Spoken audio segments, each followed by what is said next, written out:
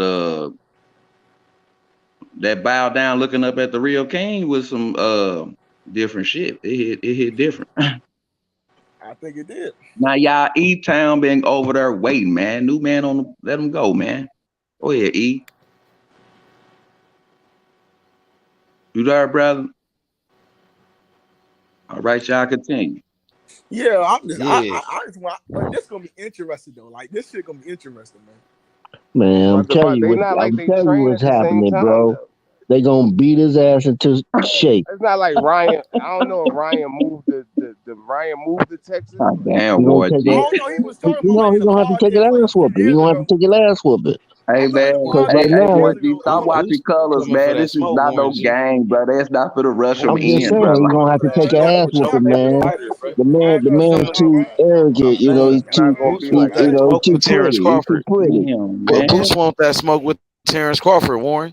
So Who? whenever Crawford ready, I hope him and Spence fight because Boots is waiting for both of them, and I got Boots Oh, beating there you both of them. go. There you I go. got Boots There you beating both go. of them. Yep, ain't Oh, nobody you got beating boots. Boots. Okay, I hear you. I Nobody hear you. beating I ain't gonna Boots. lie though. That I'm gonna nigga wait Boots for is that. hurt. I I'll ain't wait gonna for lie. that. Yeah. I'll But I take don't know that. right I'll now. take that. Mm-hmm. He I'll take that definitely on the moving. chin. But back to Ryan Garcia, he gonna get his ass whooping and sparring. They gonna be beating on his ass. They gonna take Damn. turns whooping his ass. But you think like They Ryan ain't gonna try Garcia? to hurt him too bad though. No, No, I they don't gonna think hurt so. him too bad. They just gonna put a couple lumps on him. They just gonna tweak it. H, just to He'll get give him Frank right. Martin some good work though, Warren. Derrick James not gonna throw him in there to spar with them. No, Derrick James ain't gonna do all that You shit. don't think Ryan could give Frank Martin a good fight? Hell no. The one that I mean, Y'all he don't could think press it. so?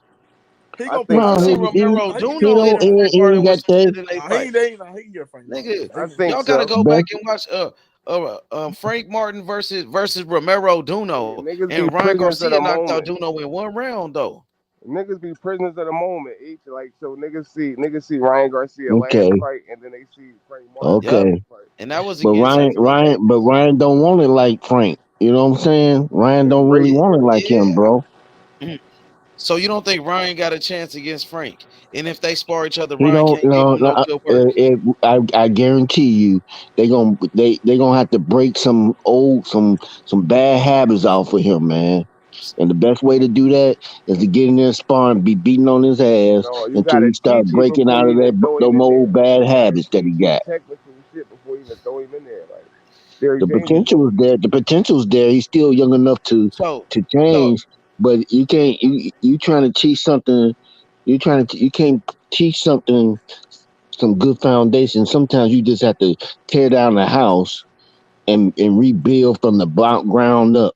And he got some bad habits He do, that man. they have to So how they good is he gonna Frank have to get Martin then? broken from. How And the best good is way Frank Martin then, Warren? How good is he? he better, I know he better. Man, shit, Frank Martin is up Frank there. Martin was I 30 years. got He him almost at 30 years old. This nigga 135. I almost got 30. him at you're a prisoner of the moment. Frank him at None of this Almost shit 30 years before old. his between last 5 and 6. niggas a Frank prisoner Martin of his can't even last beat. Frank fight Martin don't even against beat. He don't fuck with them top dudes, man. like I got him before his between last 5 and fight, 6. niggas was H. even picking him to lose. Like It could go either way. So you think you give Haney and them niggas problems at 135? I got him 5 and 6 right now. I say you think he can fuck with the top five. You think he fucking fuck with them niggas at the top five? I'm sorry, No, I I think can't he hear can you. give Devin Haney some problems because he a southpaw, and Devin Haney struggles with southpaws. You know what I mean? Yeah, I think Since so. the Yeah. amateurs, I think he can give Devin Haney some work Yes, because South. Devin Haney Yeah, ain't got the power though, like a Ryan. You know what I mean? So Frank Martin ain't got to worry about his punching power. I mean, I don't know. I think Devin Haney could probably outbox Frank Martin too, though. To be honest, because it comes down to skills. Frank Martin got good skills too, though. I yeah. don't know what y'all think. I I think think he he just give need Devin Haney. It'd be a good fight, but I'll more pick good Devin Haney to fights, beat him man. He though. in there. I'll take Devin Haney over him. I think Tank Davis would knock out Frank Martin. Tank would knock him out. I think Shakur would outbox him. He can't. He can box, but he can't box with Shakur. No way. Right. I got him 6. I think I that got him Haney 6. win a slick decision What's up against with it? Frank Martin because Frank Martin gonna be chasing that nigga around the ring. He How ain't gonna stay about still. Pitbull What's up? Cruz and Frank Martin? Well, that guy Jackson Martinez. We got to Before see Frank Frank Martin figured it fight out, somebody he on gave the him night. some problems, man. He gave him I some know. problems. If Yep, I Jackson thought about Martinez would have that. had a little more pop, he Mm-hmm. gave him some problems. But Yep, to Frank's exactly. He credit, he ran out of made gas, adjustments. and he was He coming made off a knockout adjustments. loss too, because Yeah, Richard he Comey had just knocked him out, and he was giving Frank a tough fight before Frank stopped him because he ran out of gas. Devin Haney, I think, would outbox Frank. To be honest, I think so, Yeah. but I think Frank could give him a At good this fight though. point, at this point in his career, but I think Frank is closing that gap though. he got a higher ceiling. Frank got a higher ceiling. It's a prisoner Yeah. of the Think so? moment, bro. We Yeah, got to Frank see got a Frank higher Martin ceiling. next fight. Niggas just saying that because his last fight. That nigga, what It'll you be call it'll, dead it'll be a trying to make matter him of time lose, man. before we be comparing. They be side by side or he be I mean, up there. Ali was But dead trying to I make that I weight. I will say this: Ryan Garcia ain't got a chance against Frank I don't because know. You don't think because Ryan it's Garcia catch him with a left hook? I He don't don't have a know. chance.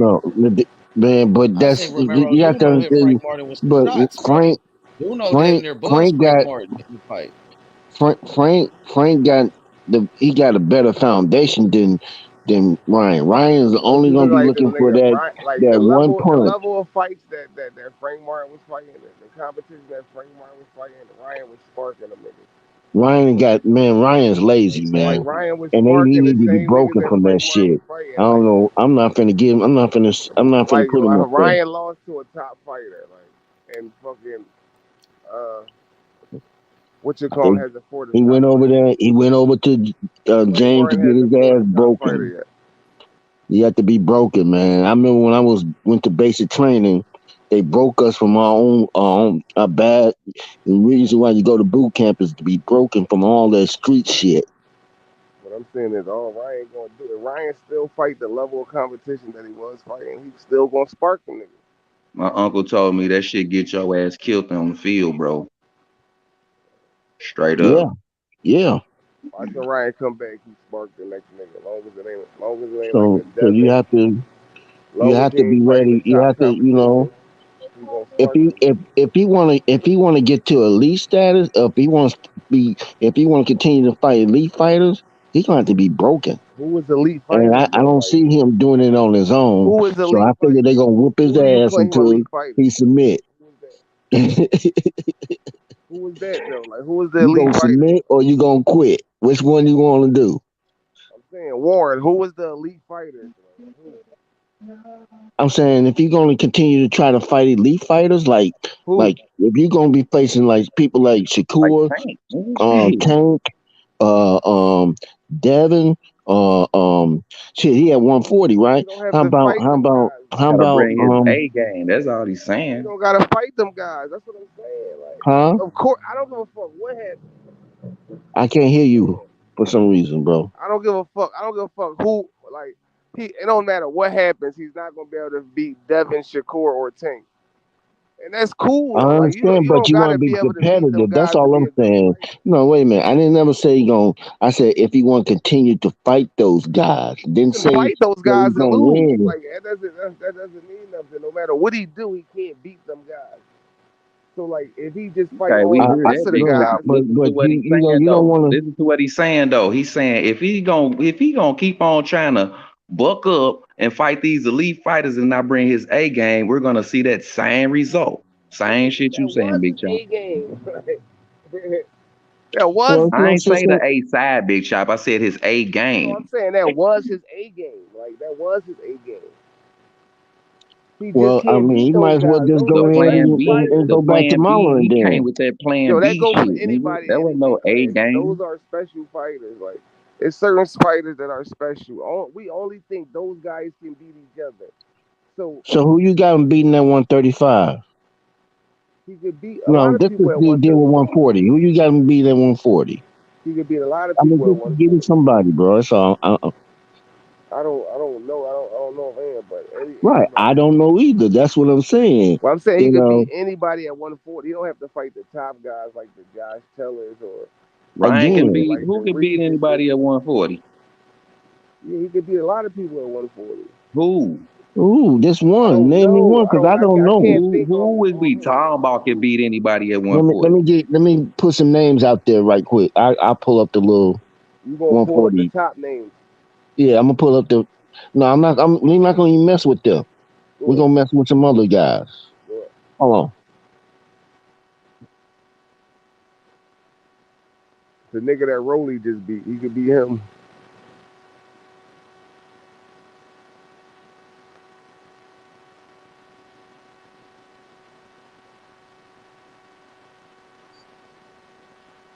He could beat the nigga that T.O. for T.O. first fight at 140. So do Pedro you Campbell. Hey, consider I got a question. Hey, if salute to the T.O. panel. Salute He to the could beat channel, man. But I Pedro got a question for Campbell. y'all. Y'all think Rolly and Ryan is a good matchup right now? Yeah, Ryan beats Rolly. I think That's who I Ryan Hell beat got. yeah, You Rolly, that'd but be right. I a think they on perfect the fight. same level though. I think they on the same type of level though, man. For real. As far Yeah. as skill I Uh think set, Ryan a little bit better though. right. He might be a little bit more technical than Rolly. A good He a little fight. bit That's a good sharper than fight. yeah. Rolly, That's the but actual Rolly good kind of fight for awkward. him. Rolly style could probably give Ryan some problems. That's what I'm saying. I think it's a good fight. I think it's a better fight for Ryan and Rolly, but I think it's a good fight for both of them, Yeah. regardless. If that makes sense. What You know what what I'm saying? which one? The Rolly and Ryan, or I missed it. Yeah, Maybe I missed Ryan. something. Yeah, The Rolly and Ryan. Ryan, man. Yeah, that's a good fight. Yeah, that's the boxer he can beat. I mean, It's They a about lot the of we have it same. at They on the 135 same and level. 140. They on the same level. That's what Yeah, I'm what you saying. think it All he happened at gotta do is 140 or 135? fight fighters on his level and not try to fight niggas that's on the elite level. Like, don't try to I fight think niggas on the. Ryan can be on that elite He's level big if he enough got to the right start to trainer just though. yeah. All he All I'm gotta do saying is is he rack up could. a couple I wins. believe. Look, I believe he could compete better if he get broken from bad habits. That's All he gotta all. Right, do is I rack think up right, he a can right. couple give wins. you. He That's give the you. right trainer though. He just have to be. He has to be broken. That's all He I'm gonna lose saying. to the Break top He his got guys ass bad down every and habits, but time. rebuild him. he got fundamentals down, man. That's why he got that far. For real. Yeah. His He gonna fundamentals. lose to the top guys every time.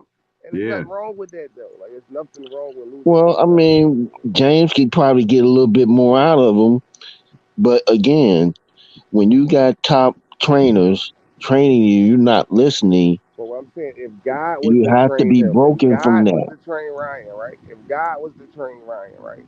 He still wouldn't be able to beat the elite fighters. There's Yeah, nothing I get what wrong you're with saying that on though. that. Like, I get what, all I I'm agree. saying is No, all I I'm agree saying with is that. this. All I'm saying is this. I think Ryan got a lot more potential than what he's showing. He just ain't he ain't really no fighter, man. He ain't got that fighter mentality like that. He he And don't. he lost ain't the gotta He do tank. that don't. Like, shit. what the fuck? You feel me? Like He he lost know the he ain't tank. gotta do that shit, bro. You hear me? Like Nobody had no problem with Ryan before he lost the tank, man. he ain't gotta Now do that that he shit, lost man. the I think tank, he just a talented dude. Ryan need all this motherfucking help. He needs God. He need to go to church. He need a new. Like, come on, man. No, That I nigga think lost Ryan the need to tank. look. I think Ryan need to look at this like Devin been doing it, and just go for the bread, bro. Cause his name will sell. Ryan's doing this for 2 fights, man, and then he Yeah, riding off into the then he out. sunset. Yeah, That's how then he out. Ryan Win or fucked lose. up. Ryan, He gonna go get that Ryan could belt be. from Rolly, and then he gonna pass it on to Tank. Yeah. Ryan Oh, he don't gonna have pass like on to Ryan. Listen, somebody. Ryan don't have to beat the. That's what I'm saying. All Ryan got to do is just keep fighting niggas that's on his level. Don't try to Yeah, fight the top fighters. Spark niggas yeah. out. Get your money. Spark niggas out. And Sell they out gonna sell venues. that shit, homie. Yeah, Yeah, like they gonna it's sell that cool. shit. You're right. You're right, though. I agree with that. They gonna sell that shit, homie. Cause his name, he got in there with Tank. That say a lot about what Yeah, the type he of was person never he is, ready for regardless. Tank. Yeah, he wants, regardless of what you think about him So as a how fighter, about he Gary wants to be Russell? So what about Gary Russell? You don't got to worry about that. They on different sides, man. Gary Russell, We- we- he been out the limelight too long, man. It's like he got to I'm start just all over. saying, but this is. Do you think he got a chance against Gary Russell? You don't got to worry Man, about who Or Ryan at 35? You talking about 140? At Gary Antoine? Russell. 35? You talking about Antoine? Yeah. You talking about Anton. I'm sorry, Antoine? Anton Oh, Gary Gary Russell. Antoine Russell. Oh no, hell nah. Oh Yeah, but hell what I'm saying no, is you don't hell got to no. worry about He Antoine gonna get Russell. ate up alive, bro. Yeah, You he don't gonna got to get ate worry up alive. about Ryan don't need to be at Antoine I'm Russell. looking 140 at at the all unless 140. he I'm fight just like looking at somebody the like 140. I think Ryan can How fight about Tio. Montella? I think Ryan How can about fight Tio. Montella Love? Oh, that's a CT. I'm from Cleveland, homie, and I'm telling you, Montana, he a piece Ryan up because he just ain't got it like that. Hell. Okay, I don't see him doing too much at 140. Then how about Comey? How Listen, about why Richard do Comey? Ryan gotta fight those Hold on. guys at Here, let me make 140? this No, clear. I'm from just picking Cleveland, out homie. other fighters No, at I'm from Cleveland, 140, homie. right? That's like saying, No, hold you on. think he I'm could from beat Cleveland, homie, Regis? and I promise You think you, he could beat Josh if you Taylor? put You think Montana he in there could with beat Regis, that ain't gonna go well. You hear me? It's just that That's my simple. point, though. That's my point. Yeah, you He feel don't me? have to fight Montana none ain't of with the those elite niggas. up there neither. That top 15 at 140 is something serious, dog. He That don't shit gotta Yeah, fight serious. none of those guys. That shit serious yeah. as They fuck. You one gotta have your stacked, shit. man. 140 is stacked. He not trying That's to be It's, hard. It's it's gonna be been hard to stacked. navigate through 140. That's all I'm saying. No, it's not hard, y'all, because y'all only think about the top fighters. So Okay, you so thinking like I'm it's asking hard. you. I'm mentioning out names, and you saying no. Yeah, but you thinking about the top names. No, that's not top names. There's a million I people just at gave you a 140 that 15 we guy. don't know I of. gave you a 1 2. So what? How far down do you want me to go down? Like the nigga Rolly just beat. He could beat him. Rolly, Pedro Campa. Okay, that's the only one that I All right, but see. no, we not talking about. I'm talking about Rolly and the guy that Rolly fought. He So could do you beat want me to them go from guys. 15 down? You want me to look at people from 15 You down? can look at Man, that 50. shit serious He at can fight 140, niggas dog. that's at I'm telling you that 50. right now. Huh? That 15 He You can said down. fight look at niggas that's number 15? 50. Hold on. You said 50 or 15? I said 50. He can fight 15. niggas that's 50. Okay, all right. Well, I'm gonna show you who the 15 guy is. I'm finna tell you who the 15 guy That is. Hold on. 15 is No, serious, man. 50. 50. Man. The 50th guy. Oh no, he's saying 50. I'm saying 15. I know they serious, homie. I've been saying this for months before anybody was saying I'm it. not saying the top 15. I'm saying he can fight 50. From 20 to 50, he can fight them niggas. I'm Yeah, but finna that tell you. Give me a second. I'm trying to put it up. Give me a minute. Uh, So Johnson Tiger. hey, Tiger from No, Cleveland too, no. homie. Hold on. What about Kenneth Sims, number 16? He just fought. listen, no. Montana Love Ryan is can number pick whoever 17. he want to pick. Right, I'm about to say Montana ain't even in the 15. You feel me? I just told this nigga 50. He keep trying to pick out niggas that we know of or So somebody what that we about Kenneth Sims Jr.? no, he can't beat Kenneth Sims. Yeah, Okay, shit. I'm going down. How But he about also Comey? don't have to fight Comey is Kenneth Sims. 22. Richard Comey, at like he's 12. 22. Yeah, he could beat Kobe. Where Matisse at? You feel me? Matisse at like he like 10 or something. That shit serious, man. That shit serious. He's not gonna fight no Matisse. How about Elvis Rodriguez? Yeah, He's Rodriguez 27. like, yeah, man. It's the killers up there, bro. How about Robert Easter Jr.? And he He's from 28. Toledo. I think no, Yeah, Robert Easter ain't man. I don't think Robert Easter gonna do too much no more, man. he could beat Robert Easter right I think he Yeah, just had a fight though, not too long ago. the comeback fight, and he just got shot. He off that injury, man. Okay. So we can leave him out. I didn't know that, brother. Yeah, Man, I'm at Robert Easter was 28, so I'm past 20. now. I said he could fight niggas at 50. Like you keep That's saying my 20, point. like I'm you not keep gonna saying more like a guy, but nigga. it's hard 140, bro. It's hard at No, it's 140. not. What I'm saying is Ryan can fight any nigga he pick. He could be in the top. You Nigga keep could be in the saying it's 50. not, but you haven't gave me nobody he can Yo, fight cause other than you Rolly. keep naming the niggas that you name. I tell him if he could beat them or not. But Huh? what I'm I telling can't you hear is he you, don't have bro. to I'm fight sorry. none of those niggas. You sound a He little can low. pick I the litter. apologize. Ryan can pick whoever he want to fight. Like when Tio came up, he picked Oh, Campa. so you saying he goes back and forth from 135 to 140? No, I'm talking about at 140, bro. You only talking about the niggas that's the top nigga that compete. Any nigga. Man, I went This to nigga. Hold 28. on, I was on number hold on. 28. Slow down. Well, Any nigga. you go check it out and tell me, give me a guy other I than don't have Rolly, to because check that's the the only name guy I out got. because it don't matter about the name. Whoever he picked, whoever his matchmaker picks, to fight him. You gonna match him right. A nigga that you know he can beat. You just match him right. The nigga that you know he can beat. A nigga that don't pose no problem to him. A nigga that don't have no Okay, all power. right, You match make all him right, right, and you all just right. keep letting him You win. got it. You got it. That's all I'm saying. That's all you gotta do is just match make him right, let him win, and run the money up. That's You all. got it, bro. I said you got it. Ryan fans don't care about the guys that he's fighting. They just want to see him go in there and knock niggas out in the root for Ryan.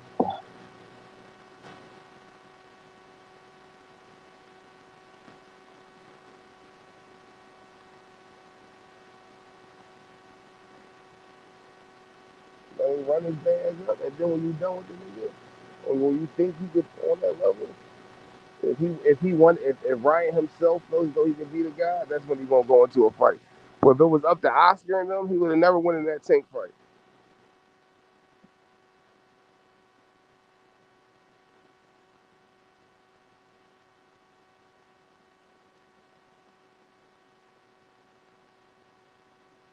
Matching with the right matching, the right guy.